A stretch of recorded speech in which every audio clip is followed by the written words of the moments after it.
വിശന്ന് ഹൃദയം പൊട്ടി ഞാനിപ്പോ ചാകും. വിശന്നിട്ട് ഹൃദയം പൊട്ടി ഇന്നേവരാരും ചത്തിട്ടില്ലടാ. അവസാനമായി എനിക്കൊരു ആഗ്രഹമുണ്ട്. നീയുമായി സുഖമായി ജീവിക്കണം. നിങ്ങൾക്ക് ജനിക്കുന്ന കുഞ്ഞിന് എന്റെ പേര് ഇടണം. അത്രയും വേണോടാ? എടാ നിന്നെ പോലെ തന്നെയല്ലേ ഞാനും. എനിക്ക് വിശക്കുന്നില്ലേ? കുറച്ചൊക്കെ സഹിക്കണോടാ. എന്റെ തമ്പ ചത്ത ഞാൻ സഹിക്കും. വിശപ്പ് സഹിക്കാൻ പറ്റില്ലടാ. പണ്ടാറടങ്ങാൻ എനിക്ക് പലതും കിട്ടുമോ നോക്കാം. വാടാ.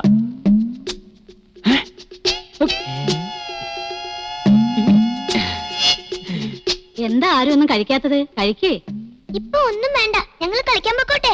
വേണ്ട, മുഴുവൻ കഴിക്കാതെ ഇവിടുന്ന് അനങ്ങിയിട്ടുണ്ടേ അടിച്ചു തോലിരിക്കും ഞാൻ ഭക്ഷണം കഴിച്ചു വരുമ്പോഴേക്ക് മുഴുവൻ കഴിച്ചോണം കേട്ടോ.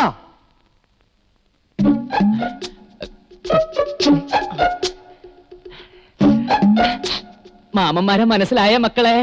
ഇങ്ങനെ ചോദിച്ചാൽ കുട്ടികൾക്ക് മനസ്സിലാവില്ല. നമ്പൂരി ഭാഷ ചോദിക്കണം. എങ്കിൽ എഴുന്നള്ളിക്ക്. മാമന്മാരെ മനസ്സിലായ മേക്കൾക്ക്